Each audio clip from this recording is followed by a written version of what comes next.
Hey, it's Michael with Dev Factory. I wanted to take a couple minutes here to go over OAuth and three-legged OAuth, talk about how it works and a little bit of the history of it. So OAuth was created back in 2007, so it's been around for about 10 years. OAuth is just an open standard for token-based authentication and authorization of the internet. It basically allows an end user's personal information, usually relative to an account, to be used by third-party services like Facebook or Twitter without displaying or transmitting a password. This information is then translated into a token that authorizes specific account information to be shared. And that process is called a flow. Now, a token can't have an expiration date, so the information may need to be re-verified, but the amount of time that a token can be used for varies based on the third-party service or the initial account that the information is coming from. So here's an overview or a workflow of how that OAuth works. So basically the site sees that a user is not authenticated, so it'll then formulate a request for the identity provider, encode it, and then send it to the user as part of a redirect URL. The user's browser then requests the redirect URL for the identity provider, including the application's request. So if necessary, the identity provider authenticates the user, maybe by asking them for their username and password.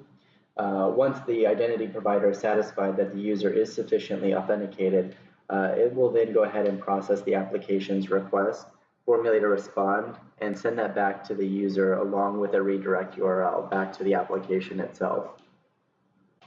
The user's browser will then request the redirect URL that goes back to the application, including the identity provider's response. The application decodes the identity provider's response and then carries on accordingly.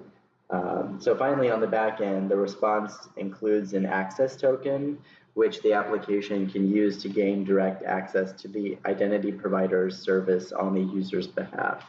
So as you can see here, here's the user, and then it will kind of go through this workflow here, which is a lot more simple than the three-legged OAuth, which we're going to overview now, which, as you can see, it's a little bit more complex, has a few more layers to it. So as I'm going through it, we're going to start with the resource owner, and this is the workflow. So resource owner to the OAuth client, and then you'll come up over here back to the resource owner, back to the authorization server, then 4, then 5, and then 6, and then 7, then 8, then 9, and 10. So I'm going to kind of go over each of those, these little workflows and what happens at each of these steps here.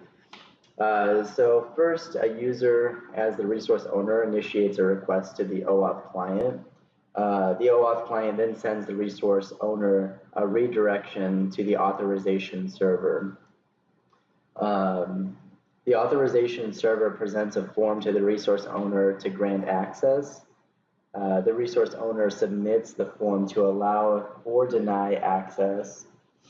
And then based on the response, so whether they allowed or denied it, you'll be able to come over back here. So if the resource owner did allow it, the authorization server then sends the OAuth client a redirection with the authorization grant code or the access token or the flow that we had talked about earlier.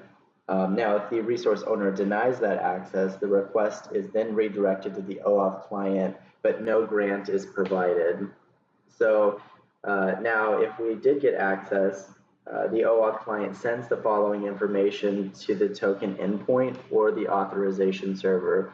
So you'll get the authorization grant code, the client ID, and then the client secret or client certificate. So then you'll come back over here, and then if that information is verified, the authorization server sends the OAuth client an access token and optionally a refresh token. So that'll prevent them from having to go through this process again. The OAuth client sends the access token to the resource server, which is to request a protect resource. And then once that is done, and if the access token is still valid for the resources, the OAuth client will then access and then protect the resources. So that's kind of the process of how the three-legged auth works versus just the regular OAuth. that we went over up here. And so that's a basic overview of them both. I hope that helps explain it for you. Thanks.